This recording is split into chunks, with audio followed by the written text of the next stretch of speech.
Good day, everybody! It's another day na naman tayo today. And guys, where I am now, ganyan dyan ko. Guys, dito na ako sa ating walk-in closet / working room. Kita nyo, di ba, dyan? Hindi na yung malaking table. Yes, tapos na tayo dito, guys. Actually, tapos na siya. Pasok tayo sa entrance. So, tapos na ang ating room na to. First, unahin na lang muna natin to guys, yung ating table, working table. Hindi na yung malaki. Sa room namin yan before, yung vanity, tinanggal namin yung ano dito, yung parang may board, tinanggal siya namin, nilagay siya namin dyan. Tsaka yung altar ko is nandyan. So, nilagay siya namin dyan. Meron pa kaming gagawin dito kasi pangit siya tingnan. Ika-cover pa namin yan. So, may mga gamit pa actually some things na kailangan pa siyang ilagay sa tamang lagayan. So, yan yung printer ni partner. So, mga gamit yan ni partner mostly. Tapos, dyan sa akin yan. Actually, guys, all things here is for me. Akin yan. And actually, etong working table na to is, pag kailangan ni partner mag-upo dito, so pwede siya. So actually, amin yung dalawa. Most of my things are there talaga siya. Ayan, di ba? So this is the cabinet. So di ba apat yan? Wala kasi kaming choice. Pag apat itong cabinet na to, hindi malalagay yung aming table dyan. Siniparate namin guys. So akin yan. And then kay partner is andyan in the other side. So, yan kay partner. Diba? So, meron din kaming another cabinet dyan. So, itong printer na to, wala nang gamit. Ayaw pa niyang itapon. Nalagay na din namin yung mga gamit namin dyan.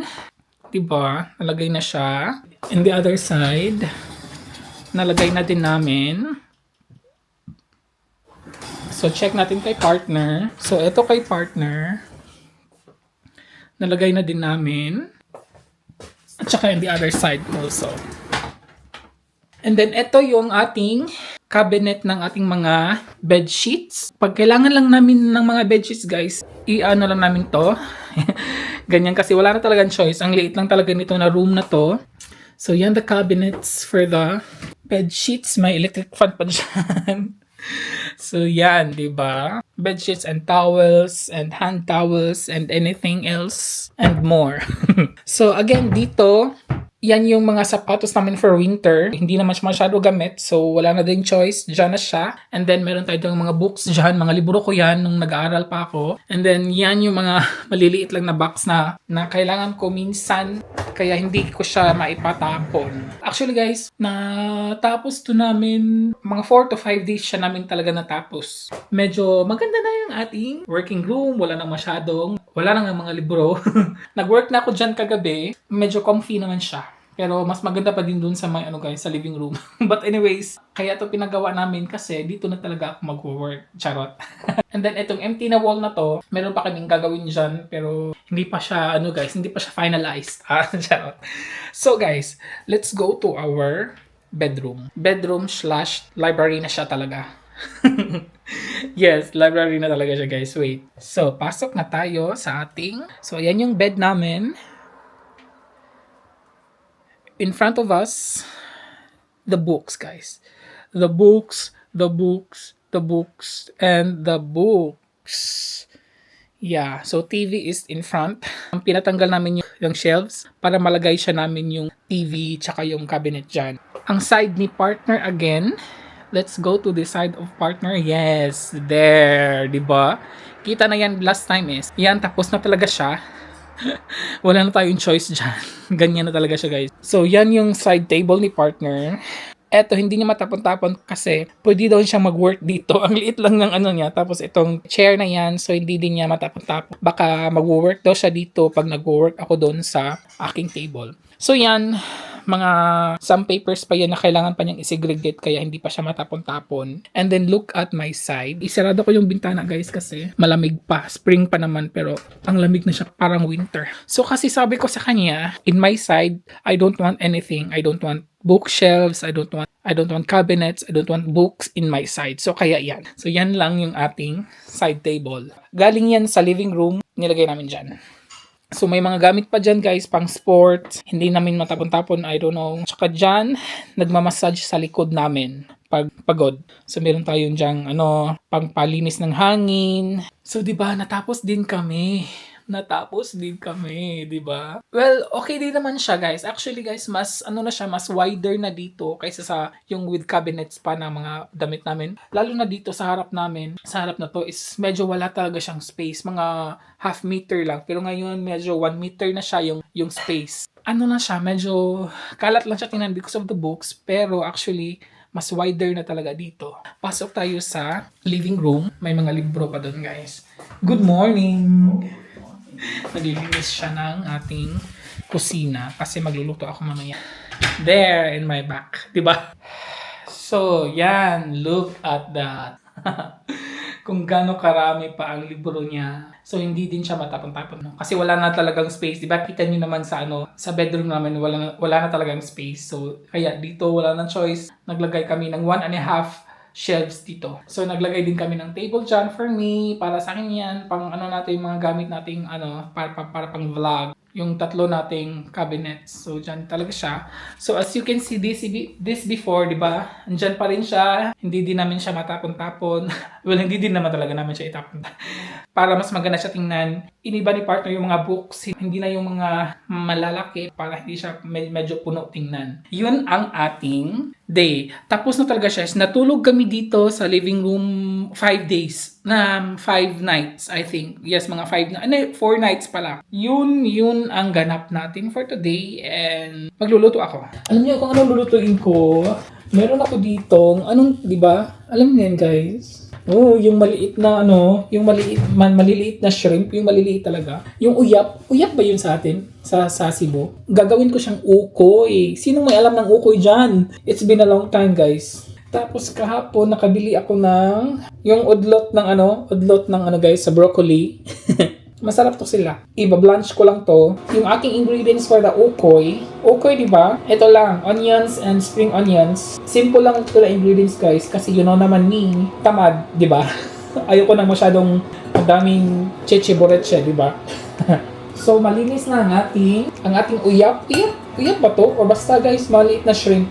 Malinis na yan. Nalinisan ko na ng maigi. Nung sinabi ko kay partner na ulam ko today is yung maliliit na shrimps. Sabi na, kawawa naman yung mga baby shrimps. Maglalagay lang ako ng 2 itlog.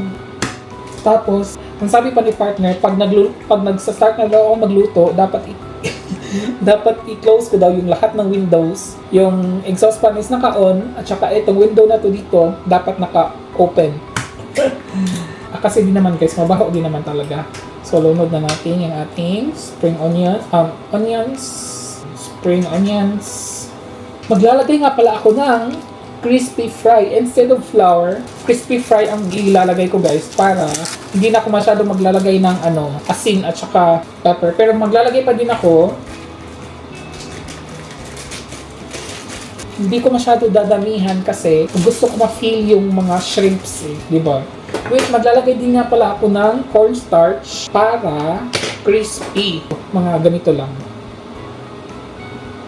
Kasi maaga pa, magwa 1 PM pa, tapos niluluto ko to ahead of time, guys. Kasi after luto ko, maliligo ako.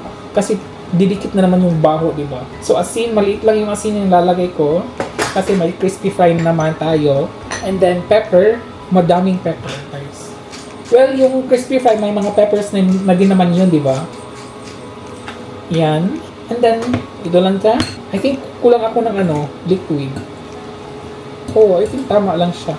Hindi pa pala siya nag-i-incorporate. Ayoko kasi yung madaming flour.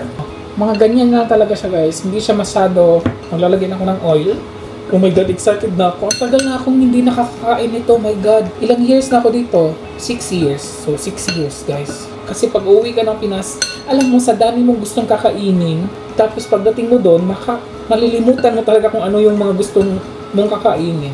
Pero mas masarap mo yung maliit talaga. Ito medyo mas malaki na siya eh.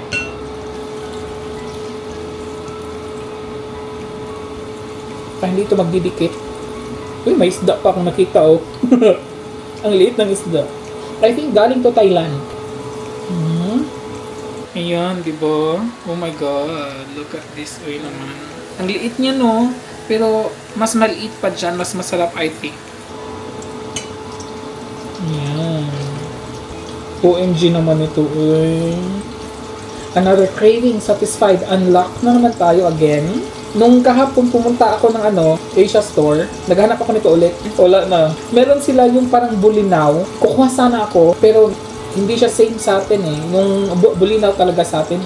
Ibang niya, pero maliit naman siya. Pero galing siya Turkey. Kaya sabi ko, ay next time na lang pag may nakita akong something na mga ganon, kukunin ko yun. Diba? Ang ganda na. Oh my God.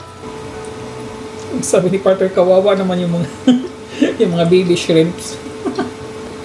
Ganito tayo, diba? One of our delicacies na to, diba? So, ayan. Itong pinili ko na ulam, diba? Take it or leave it. Oh, charot.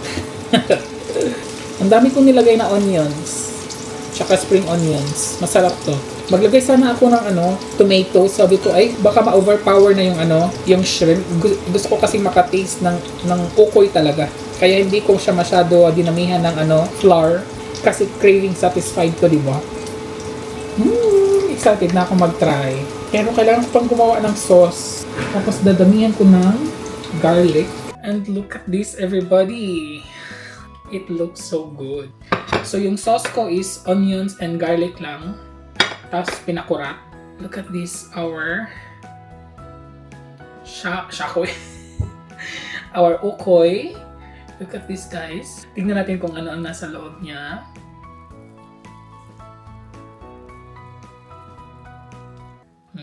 Diba? Ang sarap. Ang sarap. Hindi ko pa siya natry. So, ito-try natin kung ano ang lasa niya. So, let's dip it in the sauce. Yung madaming talaga siya. Yan. Oh my God. Hindi ko siya makuha. Wait.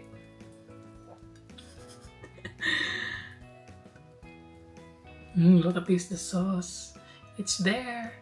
1, 2, 3.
Craving satisfied. My God.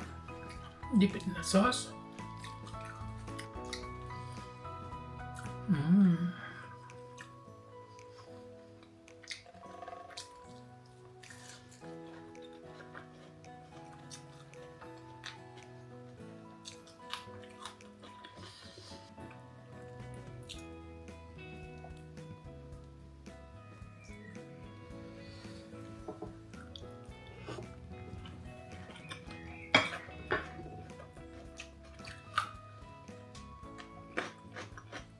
Ang sarap. Sobra.